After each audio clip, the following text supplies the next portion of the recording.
My name is Joseph Lau. I'm the president of the Chinese Media Professionals Association, Toronto. Thank you for coming to this dinner reception. Today we have it's a 3 or 4 hours event, but we have divided into 2 parts because our MP team will be leaving 7:30, so we start our first part right now.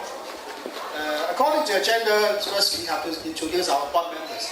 We have a few board members present today.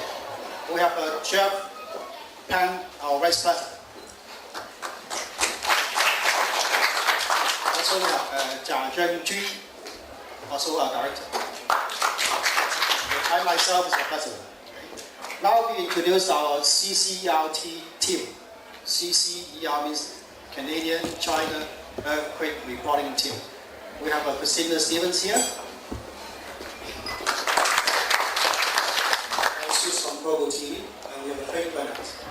He's from Congress. The third member is on the way from Beijing to Toronto around 8 o'clock. And beside her is her husband, and he's a donor. And then we have our most important person for this event, Mr. Joe Tang from MP Global Financial. So Joe Tang is from beside. Sam Tang is from Sichuan Earthquake Committee. And then we have Amy Zhang, also from MP Global Financial. And in this slide we have our RBT Sabina. This is from the community, and this is Fang Jian from CCTV. He's a reporter based in Toronto. And beside him is also from CCTV, is that right? Mr. Gwen Guo from Omni TV. And Ms. Kathy Goose from Jim Carrington's office. On this table we have Christina Xu, the president of Just Travel. She's the one that sell us the ticket the last day. We are leaving on Thursday, but Wednesday, and then he finally get us a ticket every Monday. So, and also I think the best way she can give it to us. Next one is Andy from president of the CCTV, another web TV in Toronto. And William Bai from North Star Media. And those two are newcomers to Toronto. They are from Hong Kong. Basically, they are the intern from University in Hong Kong. Let's introduce yourself. Hi, I'm Lawrence. Nice to meet you all. I'm Vivian. Now we would like to invite Mr. Jeff Pan to say a few words on behalf of the association.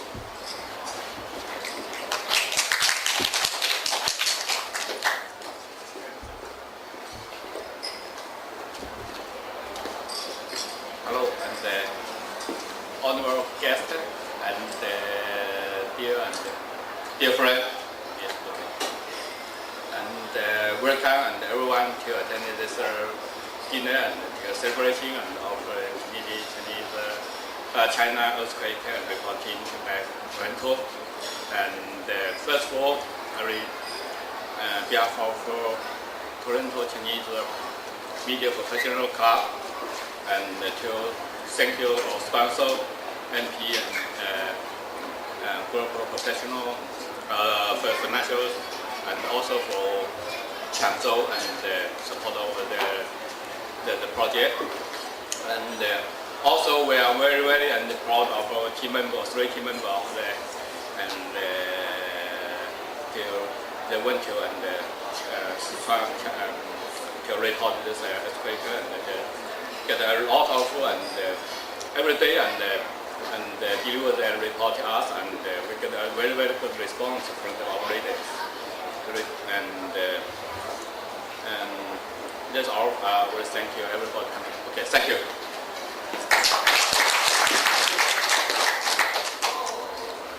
Thank you, Mr. Pan.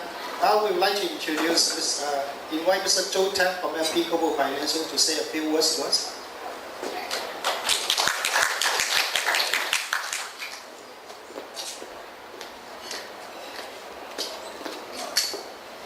Good evening, everybody here.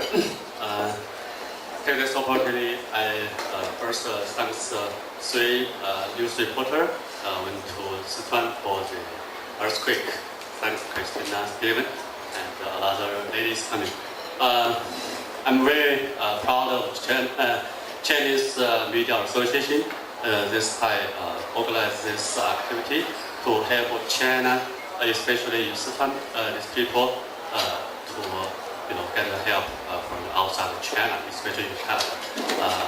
Thanks again on behalf of the global financial.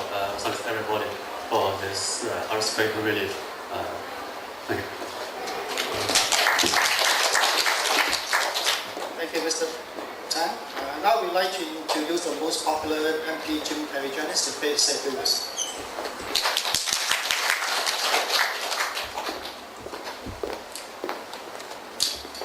I hope I can live up to my name, most popular. And I thank you, sir.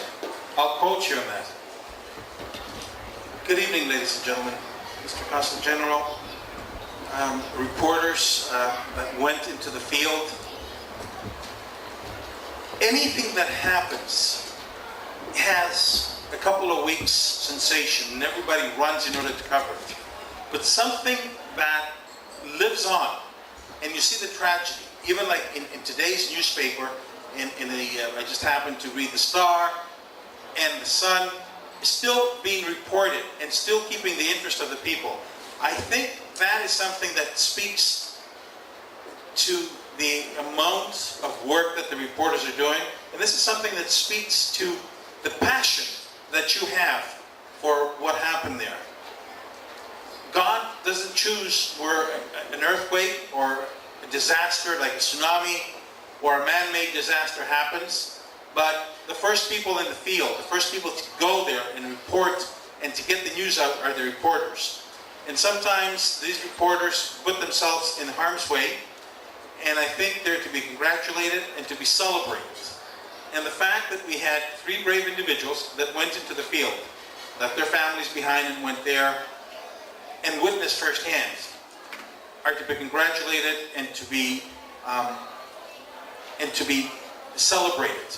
Because not only do you go there and you report back and you take the pictures, trust me, this lives with you for years to come. Myself, I've been into a couple of areas, and one of the vivid stories that I remember, it was the tsunami story where there was a little mosque, it was a little temple, a Hindu temple, right on the coastline. And everything else beside it was white, and that thing stood.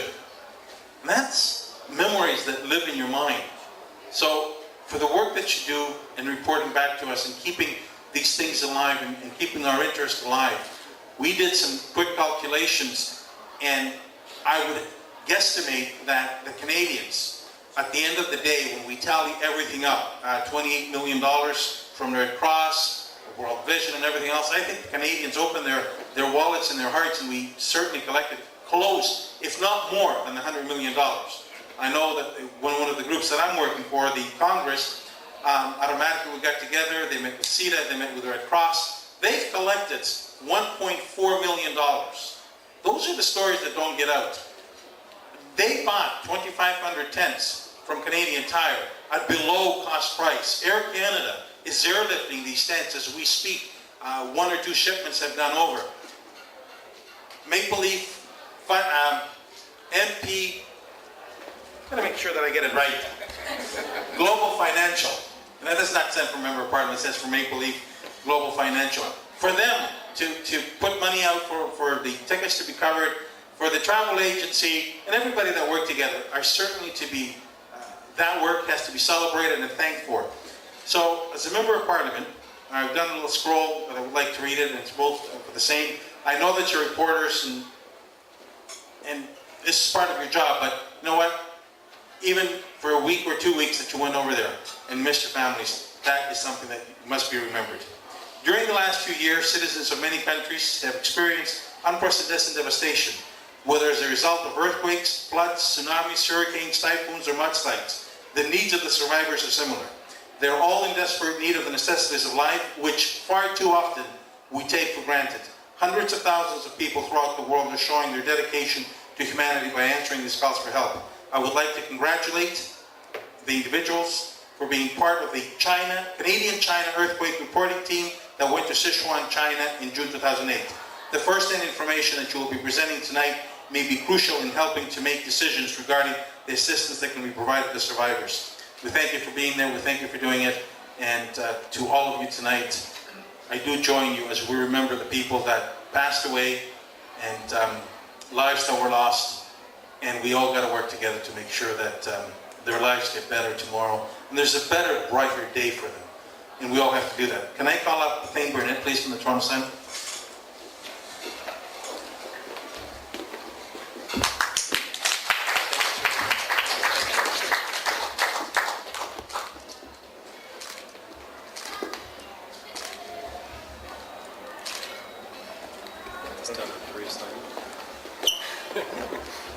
Thanks. Check me out. You know what? I pray that there's no such another assignment. I really pray from the bottom of my heart. Can I call up Christina Stevens, please? Thank you very much.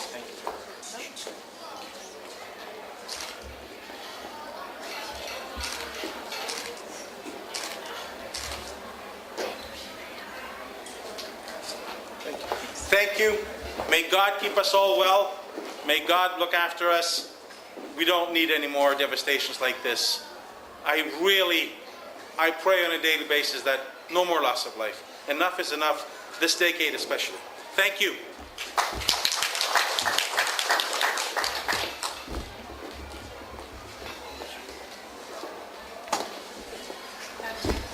And we have a representative for Chengdu to receive on our behalf. Okay. Have any from CCTV as a representative to receive on behalf of Chengdu.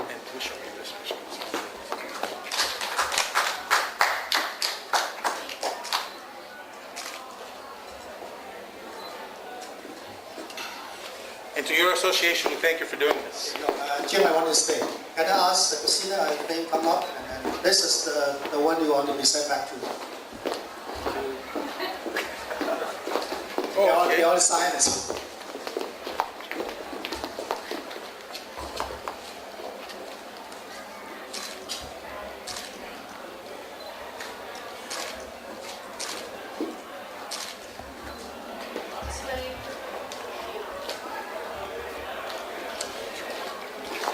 Please stay.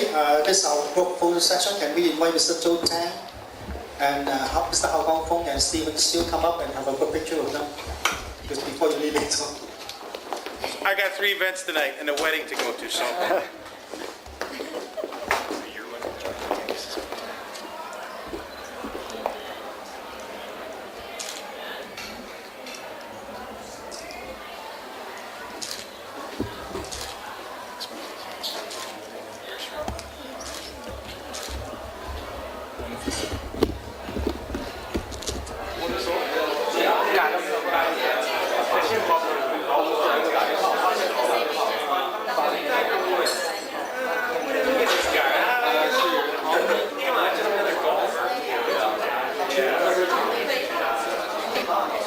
Here, maybe you do it and then pass it to the signers and then pass it to me. Yeah, Zion.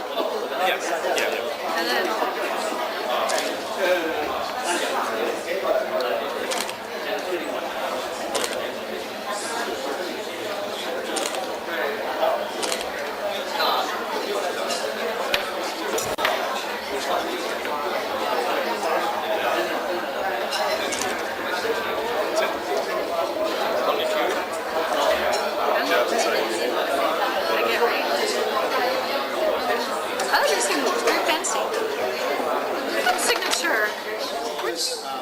we raised $12,000 for this project.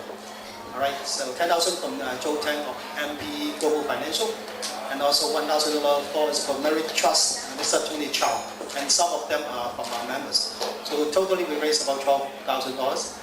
At the beginning, we think that it's only enough to cover our 2 reporters to China, including the airfare, transportation, and also accommodation and food. And then we found that the 2 reporters, they used our money very wisely, and then we did have some savings and to cover like the press conference, the dinner tonight, and also we were able to print our newspaper supplement. It's 5,000 copies distributed to supermarket and restaurant yesterday. So, and this is, I think this could be the first official earthquake report from Toronto area. So, basically that we are very mean, but we use our money very wisely. Okay, and thanks to Christina and also Sian and also Quake. And the second thing is that we have during the 10 days reporting from the three reporters, we also have editorial committee set up in Toronto and Vancouver, and the head is Mr. Kevin Lee. So during the 10 days, every morning we get up to Markham office 9:30 from 11:30. So we sit down and do long distance call between Sichuan and Toronto. And they work 10 days, we work 7 days. So when they say they are coming back, saying, okay, our editorial team is off right now. So what we do is like we get the phone call, the message, the pictures and the article, and then we through our editorial committee send out to medias in Toronto, Vancouver, and also Europe, Australia. So we know that we have some coverage reporting in Calgary, in Vancouver, Montreal, Toronto, and also some other big websites. So we didn't know if any article appear in Europe or Australia, but we'll find out. Once we got the link, we'll let you know. Basically, this project initiated in Toronto, but it becomes a national project. So we're happy to know that. And through that, I think that's about my short report. So now we would like to invite Mr. Stephen Siu, HKETO, to say a few words to us.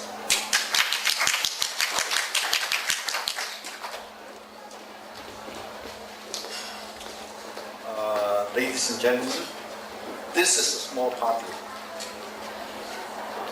In fact, before coming here, I gave Joseph a phone call and asking him, what is the Chinese Media Professionals Association? And Joseph told me the background. This is a very small organization, but it's doing some great things, and it has a big heart. I noticed that this organization is the first one, right after the earthquake in Sichuan, start to do fundraising for the victims. And also, it's the only initiative in the Chinese media which, started to do fundraising and to arrange a group of journalists. There's a three-person group, including Christina, Thin, and Hussein, to go to Sichuan Province to give us an eyewitness report on what has happened in Sichuan. So my appreciation goes to all the directors and the president and all the officers of the association. Most members of our association are the tabloid newspapers, the web TVs, or the online news publications and things like that. They do not have a lot of money, but their contribution to the community and their contribution to the communication between Canada and Hong Kong is a lot. So thank you very much to Joseph, to Li Yang, and to Pang Langjian, and all those people who started this organization, which will become, I'm quite sure, a force in the Chinese community. Thank you very much. Mr. Sim. Now we would like to invite our greatest partner, Mr. Hao Gongfeng, Deputy General Counsel of Chinese Council of PRC in Toronto. Mr. Hao, please. Thank you, Joseph. Good evening, ladies and gentlemen. I'm very moved and touched to come here to attend this event because I would like to say, Chinese Media Professional Association, you have made history. You have made history in Toronto. this is the first of its kind, that amongst of the devastating earthquake that took place in Sichuan, and you organized this reporting team to the epicenter to report what was going on there, what the people were doing there. I also like to congratulate Christina and thank you also made history as well. This, I believe, will be your life experience, and you will remember it. Because I remember the earthquake that I've been through. The second day after the earthquake, I was on the gold hawk line of the lodges. I told them about what I felt. That was only the second day. I thought the earthquake was parallel to that one in 1976, the Sichuan earthquake that took the lives over 240,000 people. But it turned out that this earthquake was much stronger than the one in 1976. But thanks to the efforts of the government and the efforts of the PLA soldiers and also the firefighters and the medical workers, more lives were saved than those died. And I also like to say those people survived the earthquake certainly will revive and rebuild their homeland. Certainly with the help of all of you and with the help and assistance and the generosity from the Chinese Canadians and the Canadians for their donation to help the Chinese people to overcome these difficulties. I'm sure with your report, when I say this report, you have made history, I say for one thing is, before you report it, there isn't as much news report in English about the earthquake as you two have done.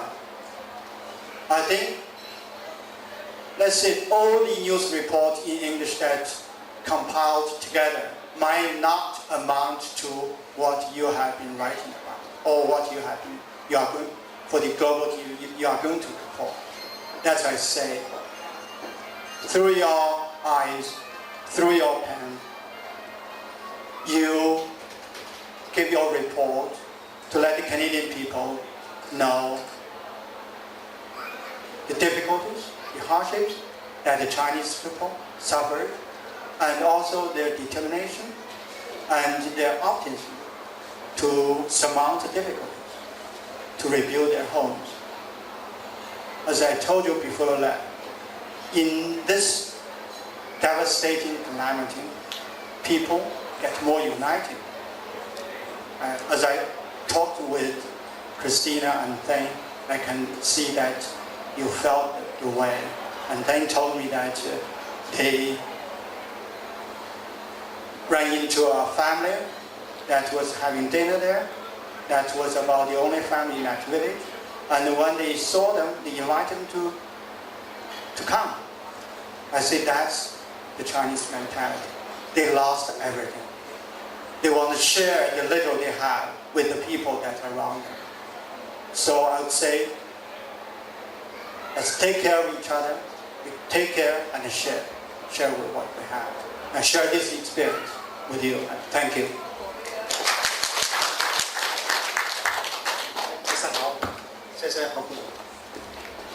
So, one thing I want to point out that back to the editorial committee, besides Toronto, we do have one member from Vancouver. She's Joanne Lee Young. She was one of the contestants against Christina, but you got it, she didn't get it. So. All right, so now, I think we all received Faye, Christina's article pictures, but it's the first time we hear what they see what they experience in China. Let's have Christina Stevens share some of your experience with us. Thank you.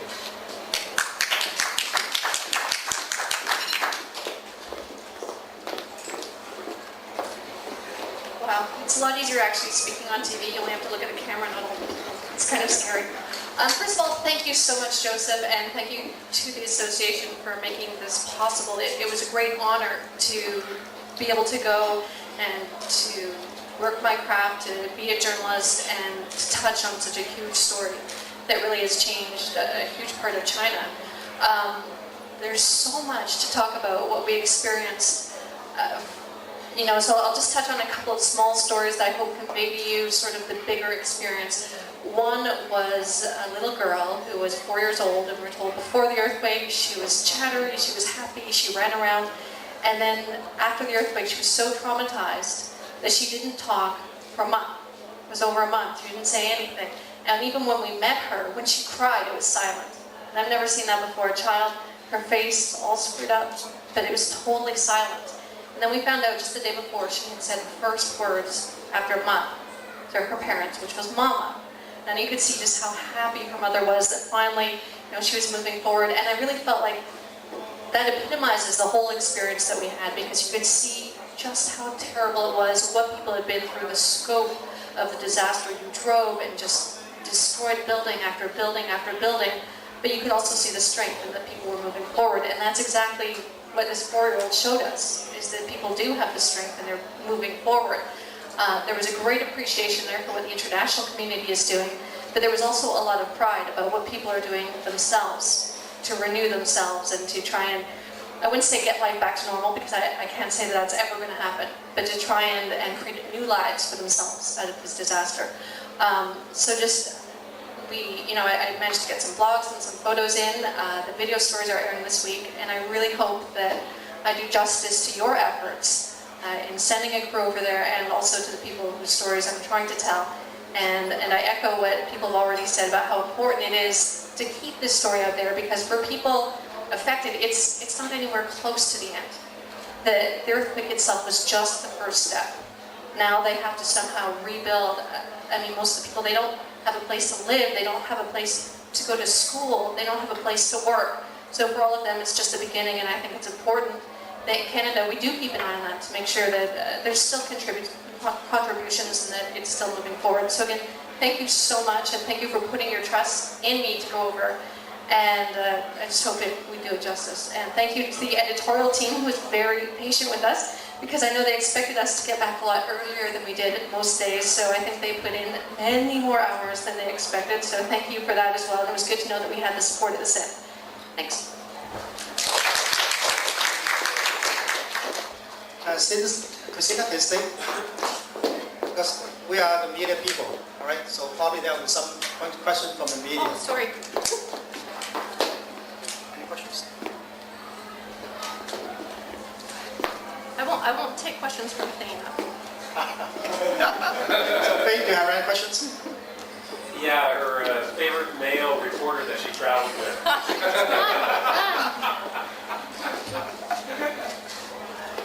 Okay, I have questions.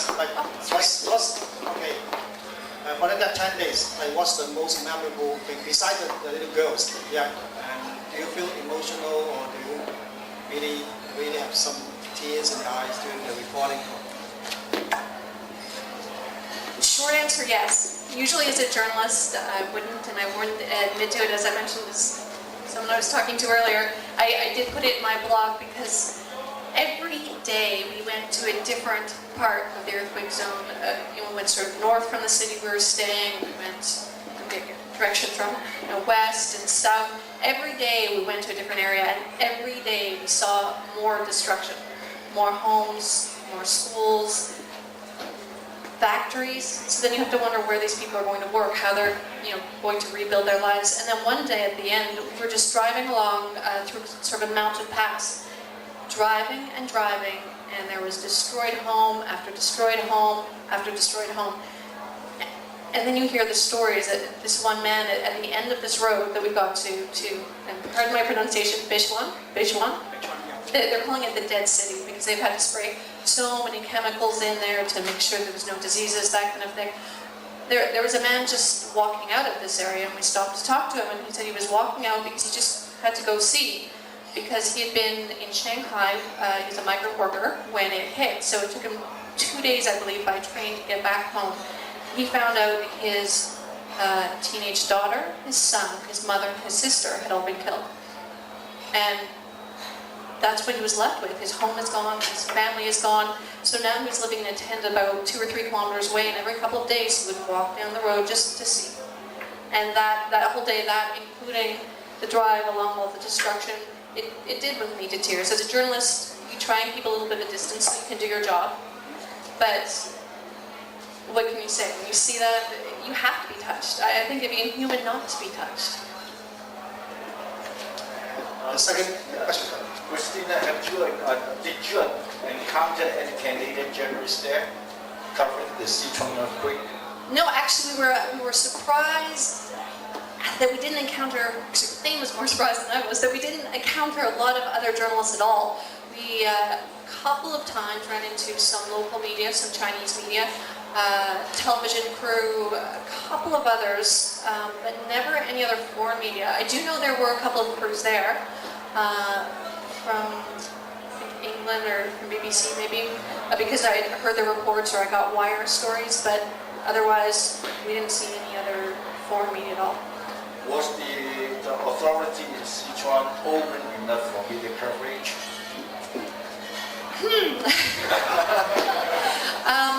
Well, we got our visas to go. The first day, our very first chore when we hit the ground running. Our very first chore was to go to a government office that had been set up specially, and we had to get provincial passes, which I can show you. I got one with me, to say that we were journalists and we were covering the earthquake, so that we could pass all of the police checkpoints, and that worked very effectively until we got to the first police checkpoint, and then it stopped working.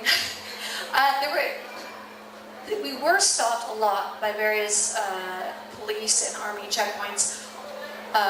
Again, as I said to one of the other reporters here, it was frustrating and it was time consuming, but ultimately we did get to where we wanted to go.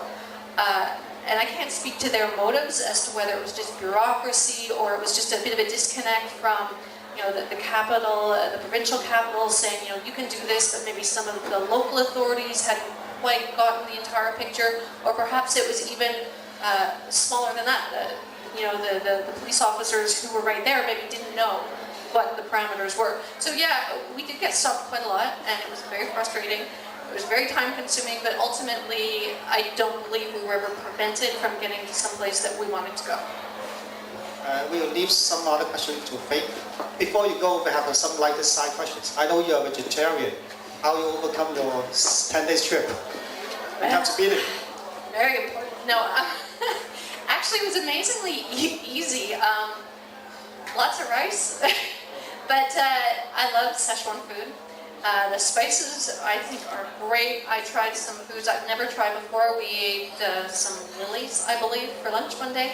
So I ate a lot of tofu, so it really wasn't much of a stretch, to be honest. And sort of getting back to some of the earthquake people, something we talked about earlier, one day we're walking through an area of tents. I felt like we were invading their space. It used to be a walkway along the river. Tents and tarps and going by, there's bed, there's couch, there's people eating lunch. These people are stopping and inviting us to eat their lunch. They've lost everything, and instead of being angry that we're walking through what amounts to their temporary home, they're trying to invite us for lunch. So that meant a lot. The food was amazing. We have a question over there. Steve? Yeah. Christina, I have another thing you always ask my list most of your speech. But I just wonder if you have touched on the topic of rebuilding in China now, which area is most critical. For example, some people are talking about school and some kind of hospital. And are there any plans for rebuilding? Could you just elaborate on that? It seems that it's just right now very much at a transition stage. They're just as we were there, for example, we were talking to Red Cross workers. The goal was to get 100,000 tents in by the end of June, but then it would start the next step. So they've done what they can for the injured people. They've done what they can. Now the cleanup starts. So as far as how quickly it will happen, honestly, it's not clear. I mean, there's still some areas that we're going to have to drive through big piles of rock to get to. So it's going to be it's going to be a very long process, clearly. But there's definitely beginnings. We were through cities where they were tearing down remnants of buildings, getting them going again, and I mean, from what it sounds like, homes, schools, those are going to be priorities. Yeah, I think the question for you right now, we probably have some more questions now when she had come. So one more question. So what time your story will be on the air? Yeah, that's What a good question. Yeah. It'll be on local TV this week. Starting tomorrow, every day there will be a segment on during the news hours. That's on Channel 3. The news hour starts at 6. What time within that time, I don't know exactly. That's up to producers. So it'll be 5 parts this week. Thank you, Christina. And there should be links on the website for that. Thank you. Can I have Spain for that? The nice-looking journalist. Yeah. Well, good evening, everyone. Remember, Christine is a broadcast journalist, so she's more used to the mic than I am, so I'll try my best. It goes without saying that I'm obviously humbled and honored to be here. You have to understand that I'm not used to this environment when I come back from an assignment. But I will say I like to think of this as not strictly a celebration, but really kind of an affirmation of what the three of us and what Joseph's team believed before we set off on this. And that was that even a month after the earthquake, that there were still human stories to be had, that there were still stories that were worth being told. And I think our journey through this taught us that. I'll take you to, we were driving along one road and it had been a long day. And we stopped by the, still working? Let's try that. We stopped by the roadside and there was an older woman who was crying beside what was left of her home. And she was raising her face up to the heaven and basically hollering at the sky. And what had happened was she has 3 sons.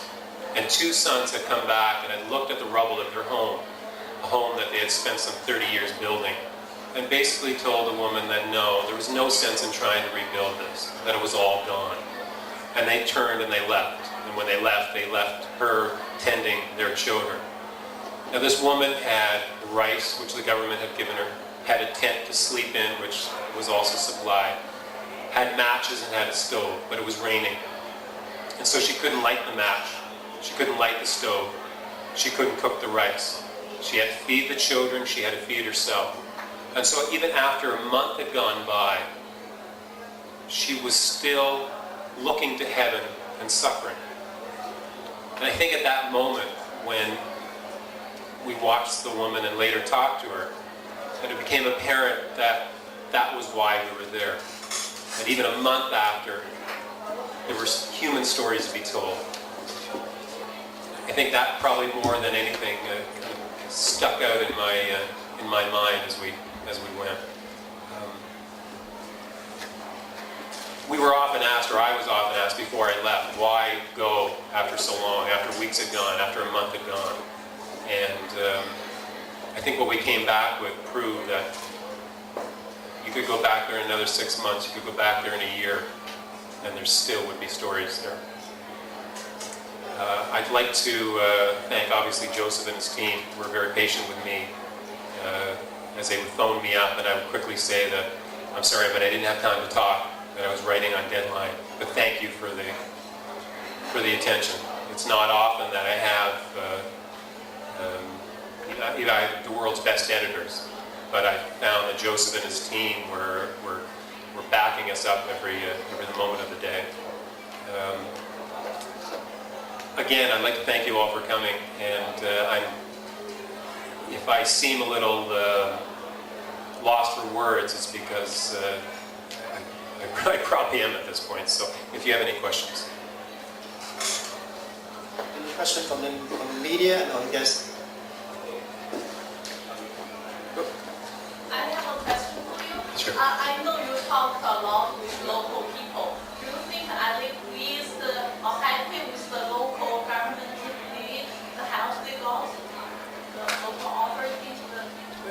Actually, I think they were. I mean, I can't speak for everyone, and I don't know what other voices we would have come across, and whether they were very aware that we were international media and maybe held back. But all that said, what we were being told was they thought that the soldiers were heroes, that these soldiers had come in almost moments after the earthquake, on still shifting rock over mountains and through streams with packs on their backs. And we walked through one town where all the soldiers were lined up in military precision with shovels instead of rifles over their shoulders, and they were marching in precision line down the street. And I can tell you there were little children that were looking up with the same type of admiration, the same type of heroism that I saw while covering 9/11 and the firefighters. I mean, and I think by extension, I don't recall anybody really complaining about what the local governments had done, beyond what you would expect. I mean, the progress that I had seen after a month was in many ways quite remarkable. I guess you don't have a planned route, but how did you select the destinations and the different spots where you reported? Do you base on any advice of any person, or what kind of criteria? Well, our reminder, or not our reminder, but our sort of guide on this was Sherry Yang, who, she's not a journalist, but perhaps she should be. I mean, her ideas of where we should go immediately rang bells. She'd say, well, tomorrow I think we should go to this temple. And then, our journalistic bells would go off, and yeah, I think we can do something with that. I mean, she had a very good sense of what we were looking for, and the diversity of what we were looking for. It was important to us not to have the same story day after day. It was important that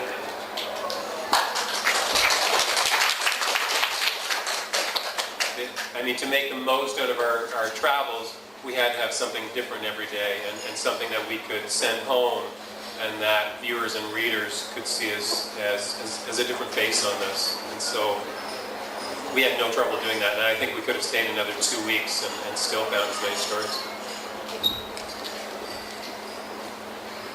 Any other questions? Come on, we are media people, getting some tough questions. Do you think Look at that. That became a lasting joke, was the fact that I didn't eat a lot. And it had nothing to do with the great Chinese food. It's the fact that when I'm on assignment, I never eat. So a lot of people found that very funny, and a lot of people insisted that I eat, including a Dow master who would not let me stand up until I ate a bowl of noodles.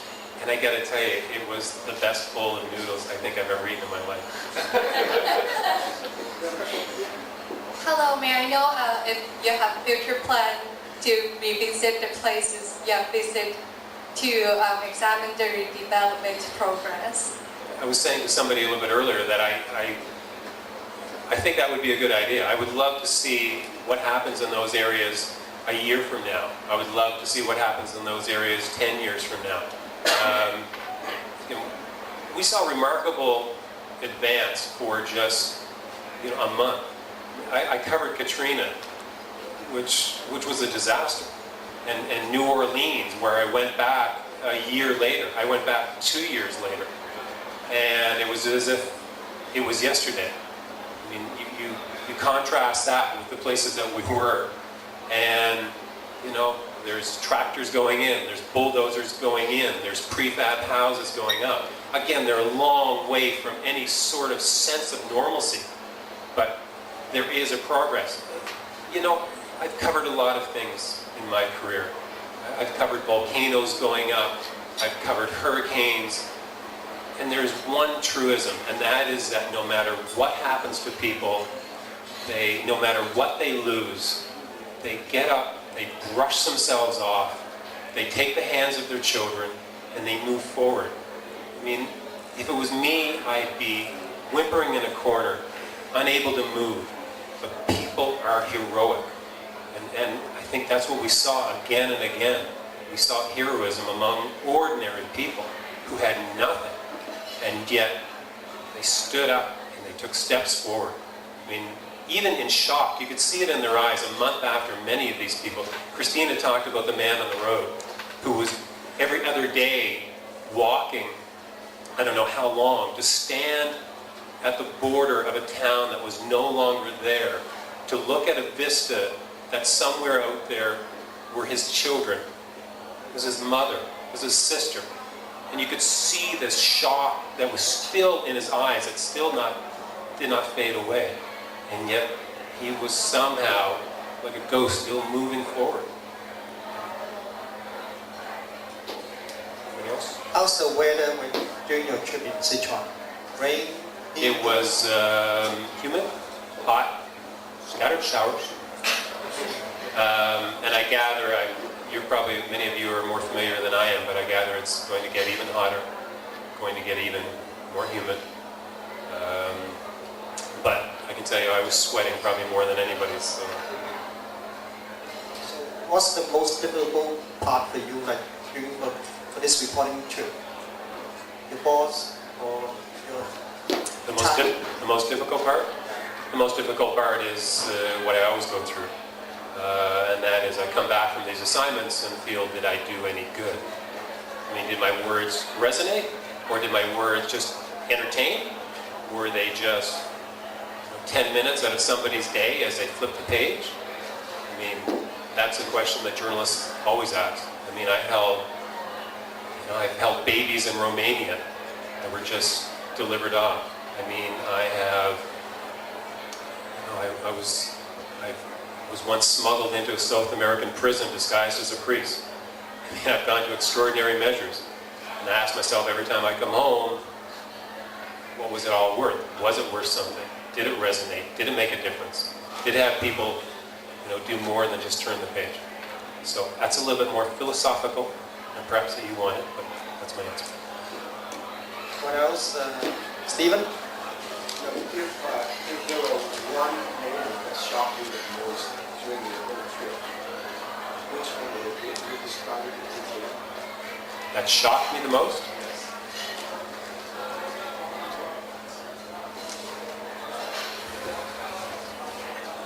I think it would be the story of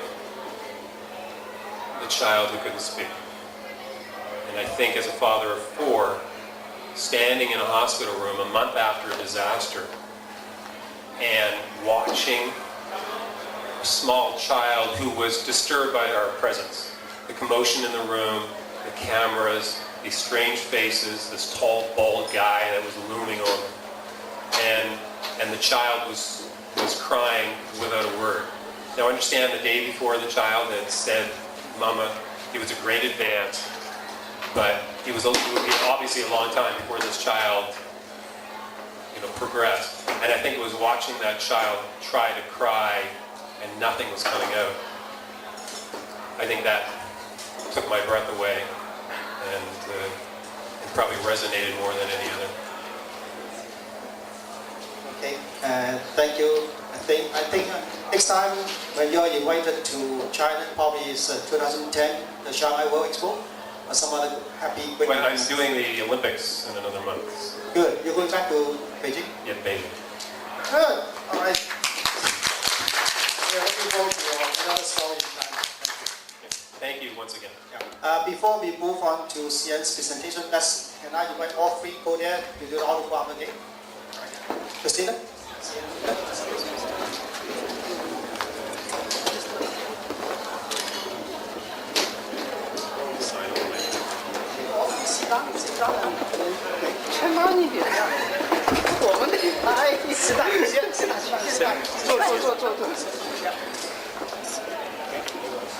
Slowly, all right? Xian's signature way nice. Oh, here.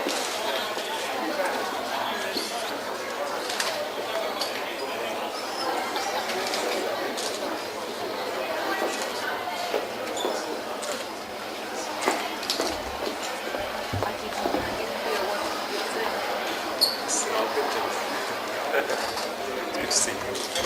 How's your flight? How's your flight? Oh, While they are signing, we do make this sign card. It's a souvenir for like Mr. Hao, Vice Chancellor, the donor, and also some media. Because it's limited supply. Each media or each office can only have one copy, either Chinese or English. And this is a size that they are putting on the card so that people know that they are from Canada. All right, so this is a good sign. Also, we make a special Chinese business card for them. When they go do the recording in China, they tell it's very helpful because everybody knows that they're from Canada. They are welcome from the China too. Thank you. Okay, good. Come on. Group hug. Group hug. Good to see you. Good to see you. Joe Tan, come over and have a good picture. Give me a good picture. Yeah.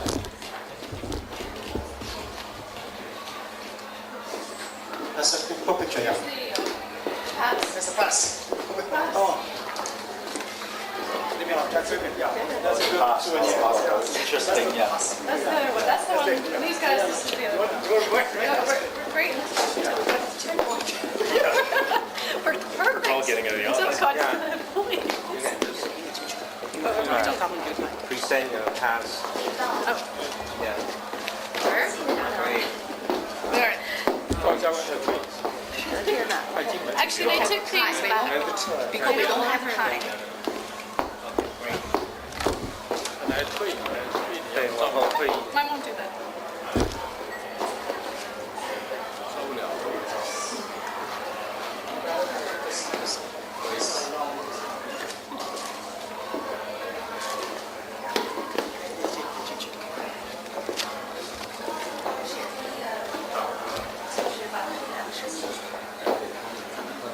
这俩还看不着，第一次来。不是他照相机摄像机。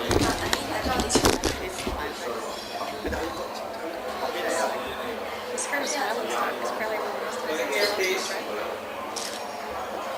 probably really nice.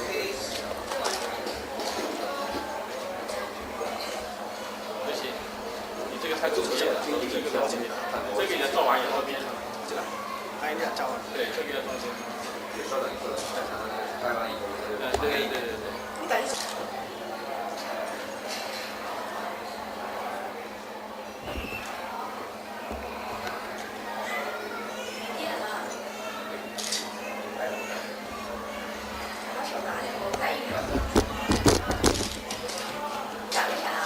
再来。对啊。我给再弯我。大家好，谢谢大家在邀请我在多待一晚上，和大家分享我这次采访一个心得哈。我想简单说几句，我们这次我感觉呢，我们这次采访呢是收获是很大的，意义也是很大的。为什么呢？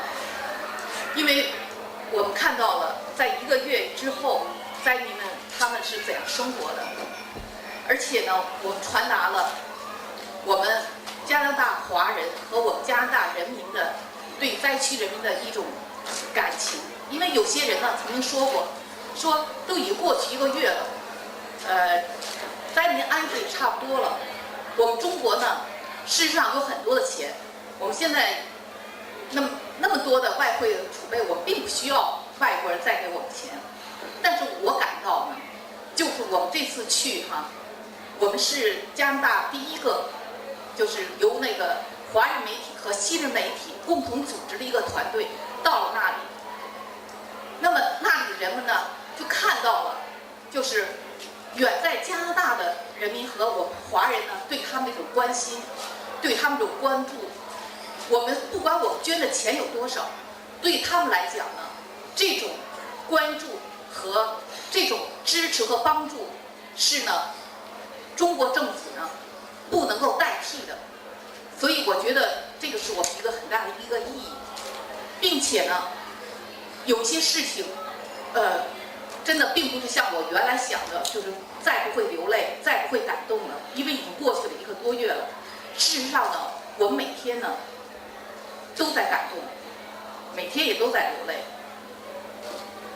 当我们第一天看到一个4岁的呆童的母亲，她对呢已经1个月不能说话这个孩子，她呢看到我们忽然进去了这么多的外人，那个孩子呢很恐惧的，就很自然就要哭，就像刚才 Sin 说的那样，他想哭，但是发不出声音来。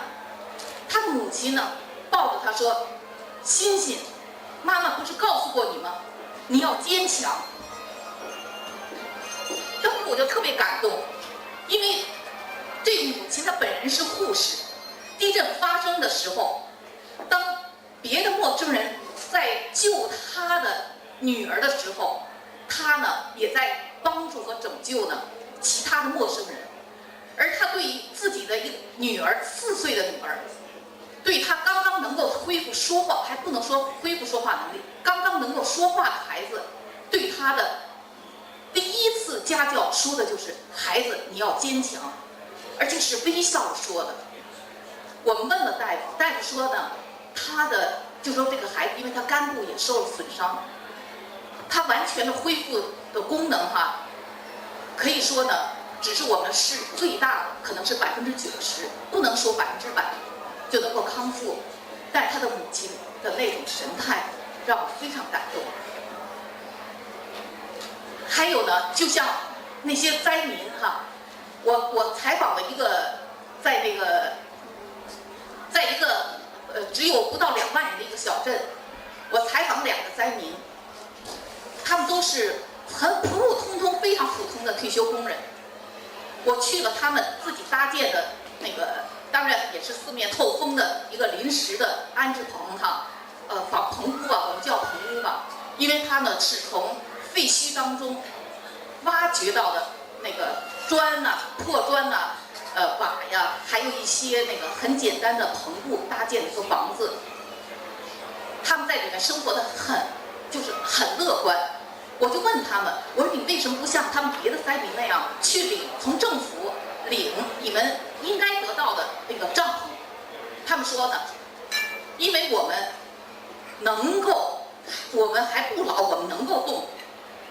但是有很多的灾民呢，他们自救能力没有我们这么强。我们把那个有限的这个物资呢，让给他们，我们能够自己办，我们就自己办。这个让我也很感动。我觉得灾区的人民真的很朴实，很淳朴。因为有的人就会有时候说，我们就有时候不该你拿的也要去争，那么明明该找你拿的，你都不拿，这一点我觉得对我是那个我自己非常受感动。再有就是那些志愿者，就像在成都机场，常量100多名志愿者在那儿就睡在外边的帐篷里，或者呢就睡在他们叫物资运输处的一个比这个大一点的厅里边，地上可能就是铺着一个毯或者什么都没有，但是他们在那里已经奋战了1个多月。在那里呢，你能够看到呢，大学生戴着眼镜的大学生，你能够看到呢，就是穿着脏兮兮衣服的，手上满是老茧的农民，你也能够看到呢，背着我们叫老板包的那个老板，他们都在那里搬箱子、搬帐篷，大家吃在一起、睡在一起，没有阶级的区分，没有，大家是朋友，为了一个共同的目的走在一起。比如有一个山西的一个老板，他的呢员工正好跟我是老乡。我一听他口音，我说你哪来的？他说他是辽宁义县的。我说我也是辽宁义县的。完了我就开始问他了，怎么来的？他呢就说他呢在山西的一家咨询公司打工。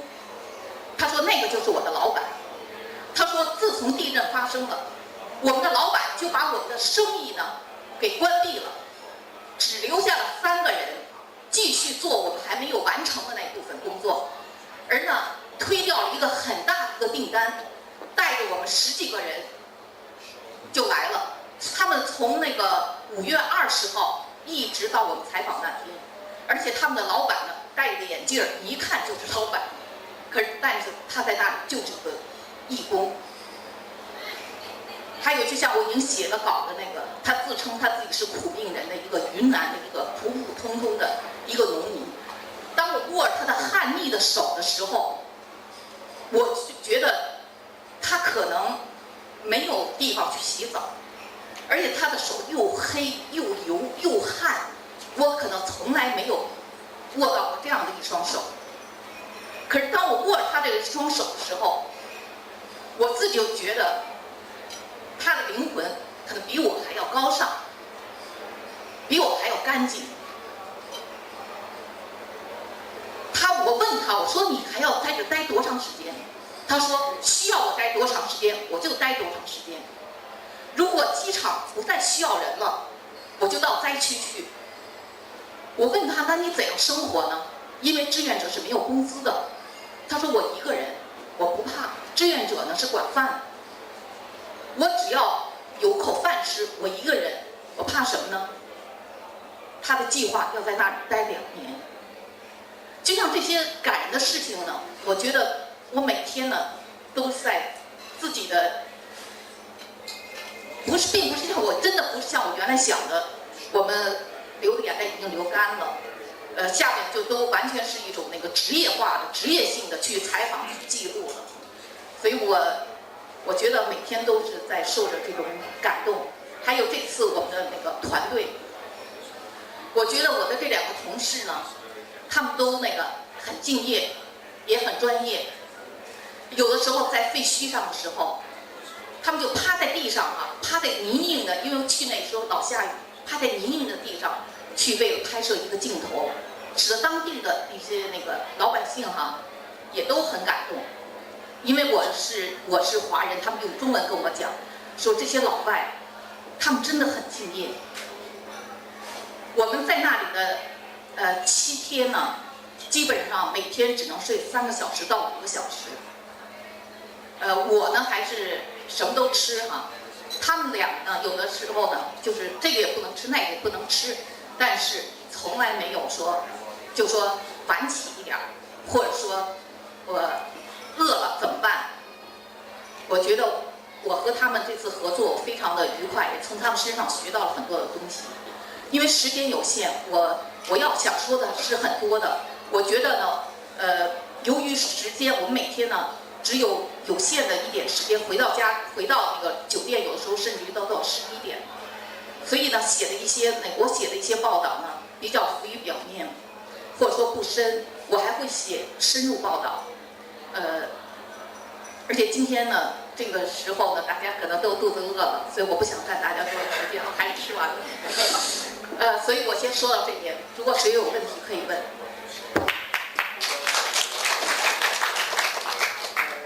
因为时间紧迫，只能有一个 question. Any question? Before we move on, I think I better let Christine and Faith know that in Xian's speech, it mentioned that the Chinese people in Sichuan, they really respect Faith and Christina as a professional reporters from Canada. Let's give them a big applause. Okay, let's have one question. Anyone want a question? Okay, I think that's it. Now we move on because they are our hero reporters. Okay, everyone love to get a picture with you. Can I invite Faye, Christina, and Xian right here? Then we ask people to come up to take a picture. Let's have Joe Tan, the MP Global Financial. All people come with the picture with them. Yeah, also come on. All people from MP Global Financial.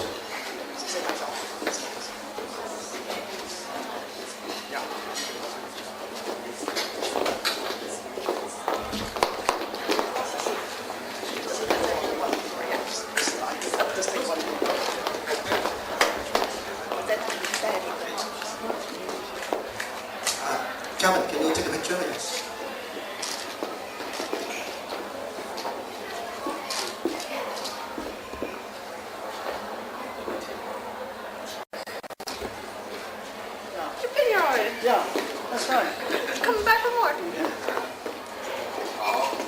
cannot refuse the lady.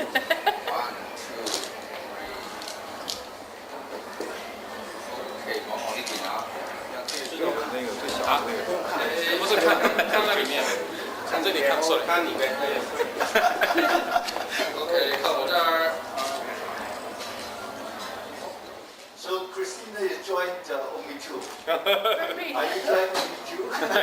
Yeah.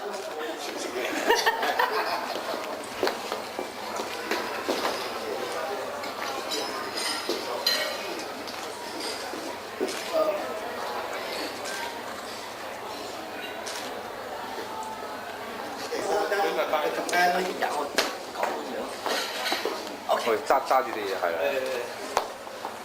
有嘢加上。OK，望望呢邊啊 ，Herbert 啊。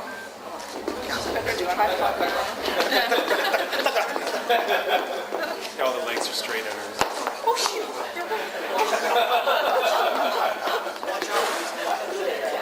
Put on that.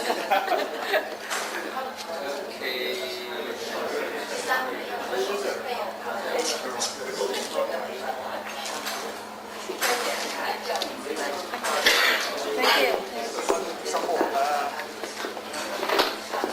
Ken Xiao, can you come over take a picture? Yeah.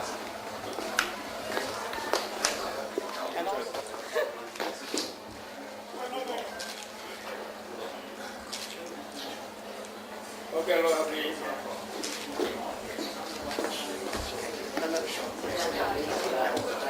This side. Stand on this side. Okay, hold the shoulder, please. Yeah. How's this?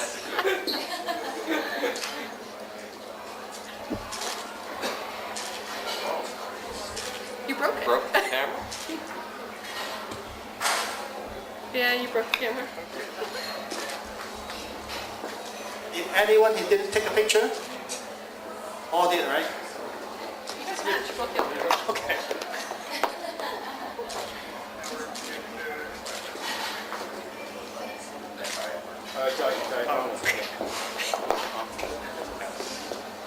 As I say, it's a historical movement.